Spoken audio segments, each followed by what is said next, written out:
2015. But we did see him today and afterwards with our Kimberly Jones. Victor, to be out there today, first training camp practice, and for you to practice fully, how significant is that for you?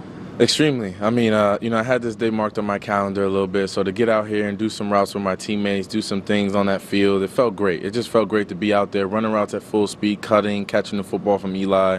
I just want to continue to put the good days behind me. You said you're only going to worry about tomorrow. How do you not think about the September 11th opener and about really being the receiver we remember you being?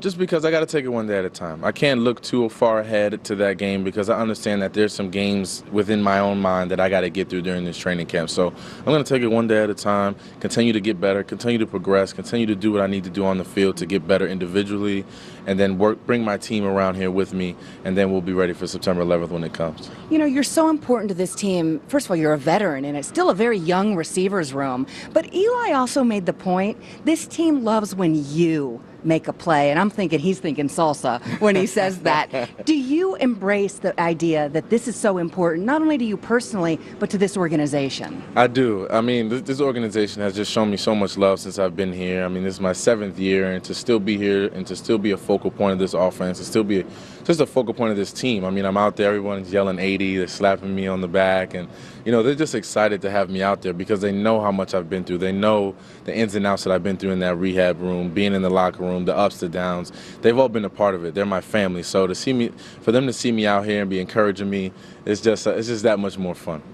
As you were talking, Odell walked behind you. There's plenty of time down the road for us to talk about when you're on the field as a tandem. But for the record, you are interested in an NFL Network T-shirt or polo shirt. I'm an extra large. I'm just speak directly to the powers that be. I'm an extra large, and I love baby blue. It looks so good on Kim.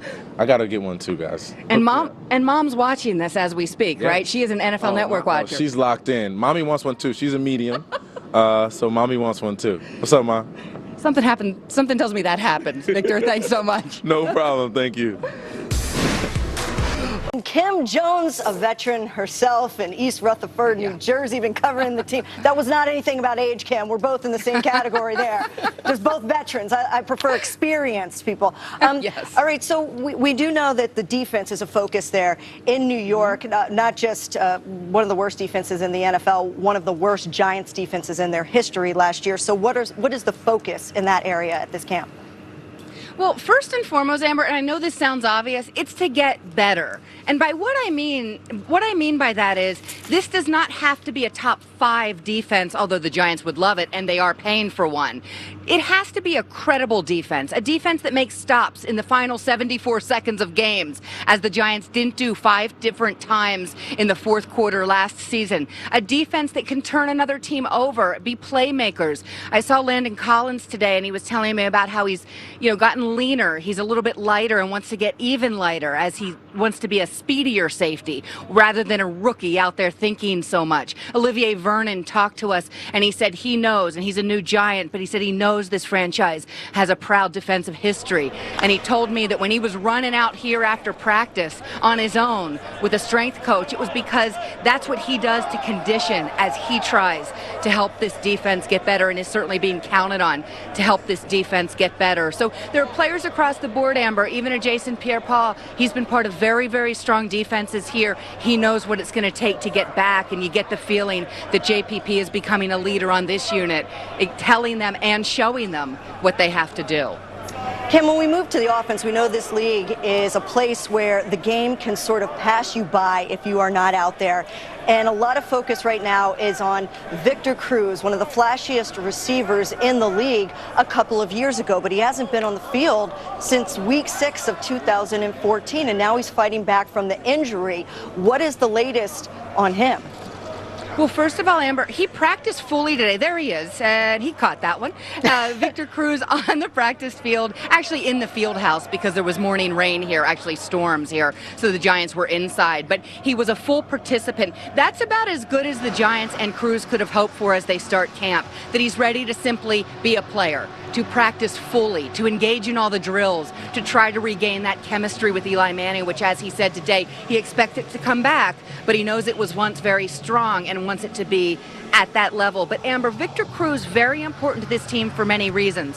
For one thing, he is a veteran in what is a very young wide receiver room, even though we all know what Beckham Jr. has done in his career. It's a very young room.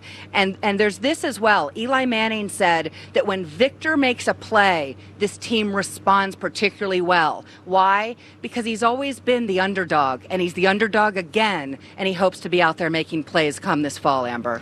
And to see him with OBJ, that could really be an explosive part of this offense. But I'm sitting.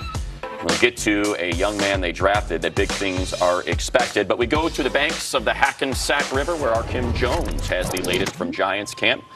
Kim, Odell Beckham Jr. had a special, like we said, 2015 season. Any reason to think that under new head coach, no longer offensive coordinator Ben McAdoo, things will be any different for Beckham? On that count, I don't think so, Matt. I think much like Tom Coughlin, Ben McAdoo would love to see Odell Beckham Jr. have, more than 1,400 receiving yards and get into the end zone with as much frequency as possible. I'll tell you, though, the Giants, you could argue, would be a better team and could be a better team if Odell's numbers take a bit of a step back. Nothing crazy, although I'm not necessarily speaking to his fantasy owners now, I know. But as far as the team goes, if you can integrate a healthy Victor Cruz, rookie Sterling Shepard is someone the Giants think very highly of. He has had a great first couple months as a New York Giant on the field. So if those guys are on the field with Odell, and it causes more team-wide productivity, but perhaps Beckham's numbers take a step back, that would likely lead to more success, and the Giants, including Odell Beckham Jr., would sign up for more success. You know, a couple of names you mentioned there. Obviously, Victor Cruz, we're thinking about the injury and how he's going to bounce back. We showed in the graphic there, Ruben Randall is gone. We don't expect a lot of things out of rookie receivers until, I don't know, the last 2 or 3 years. So what are the expectations for Sterling Shepard? How high are they? Well, Odell has incredibly high expectations for Sterling Shepard. In minicamp, he pulled Sterling over and introduced him to me and said, this guy is going to do great things. And Odell Beckham Jr. and Victor Cruz recognized, there you see him, Shepard. He had a nice catch today, by the way, on a little slant from Eli during the practice inside. But he's caught almost everything thrown his way. I've not seen him drop a pass. They believe he fits in very nicely. Ben McAdoo said today, they all three need to know every position because he can use them interchangeably. Hey, Kim, Adam Rake here. Last season, Rashad Jennings finished pretty strong, but us being out here in Los Angeles, we're huge fans of Paul Perkins. How does he figure into the mix in that Giants backfield? You know, he's behind in the sense that his college didn't allow him, the college graduation situation there with the rules did not allow him to take part in the off-season stuff. So he's really coming in, and Ben McAdoo has talked about that of course he's a little bit behind, but they certainly tried to keep him as up to speed as he could be without actually being physically here and on the field. So he'll have a chance in this camp. They all will.